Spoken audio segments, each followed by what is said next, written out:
Hi kids, do you like fascism? Me either. But apparently Mayor Bill de Blasio of New York is looking into it to use as a sort of deterrent for crime.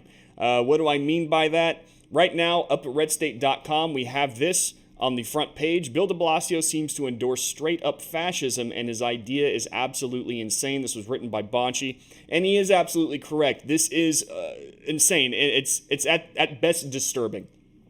Does New York City need a police force that shows up to intimidate residents for even non-criminal activity so as to enforce their societal wants of the elite? Most would say that's insane and clearly fascist, yet Mayor Bill de Blasio is actually suggesting and endorsing the idea. Now, the relevant quote that we are going to talk about right now is he gave a press conference, and in the middle of a press conference, he said, if an NYPD officer calls you or shows up at your door to ask about something you did, that makes people think twice, and we need that. Let's go ahead and listen to this. That's why we need every report. By the way, if something might be a crime, if it's not 100% clear, the NYPD is going to investigate. I assure you, if an NYPD officer calls you or shows up at your door to ask about something you did, that makes people think twice, and we need that.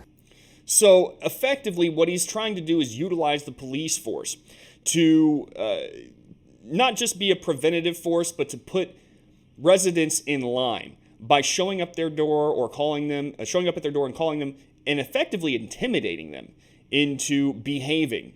Now, here's the thing. If it's not criminal activity, are you misbehaving? They could say that what you're doing could lead to criminal activity, but right now with the left, we have a lot of that talk going around with even just regular Joe stuff. You know, you could be giving an opinion online, and you could be confronted with a suspension or a shadow ban. You could be canceled for just an opinion that many people would say leads to dangerous things. You'll recall that Parler was a social media network that got taken down because they thought that it was responsible for being the hotbed of what happened on January 6th, despite the fact that Facebook was actually far more responsible than Parler. This to me seems very, very slippery slopish. All right, so you're going to have people telling you that what you did was wrong, and people are going to come visit you who have badges and guns on, okay? But what you did wasn't necessarily criminal. They're trying to cut you off at the pass and say that what you did was just wrong enough to get the police's attention. This is wrong. If you didn't commit a crime, you didn't commit a crime. But what really should be disturbing to people is the fact that Democrats call things crimes that aren't really crimes at all the time. They warn people that the certain kind of thought processes or ideas will lead to crime, and they're too dangerous to be able to exist on a certain platform. They shouldn't be spoken in the public square. So what happens whenever it's taken to that extreme? Well, we already know that. In the UK, people are arrested all the time for things such as speaking out against the way Muslims do certain things, or if it vibes against the current narrative, the police will actually come and silence you. The police are actually very proud of this fact in the UK. They consider this to be a very good thing. It's not. Here in America, we have free speech. So it's kind of scary to watch this play out. Because if this is the fascism that we have seen before in the UK coming to America, then what we have is no longer in America. We don't have free speech anymore. Now, there are two big problems with this.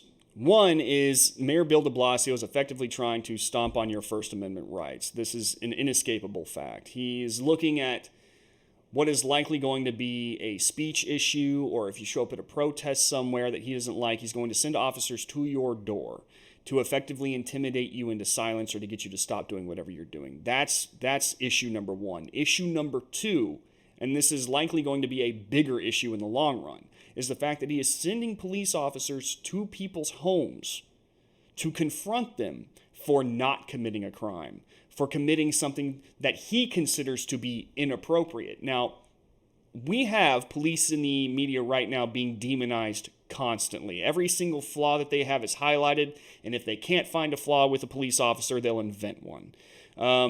If you send police officers to people's doors to confront them right now, even after not committing a crime, you are asking for trouble. You're effectively putting officers in danger, putting them in positions that they shouldn't be in the first place, just because you do not like the way somebody said or did something that was completely not illegal.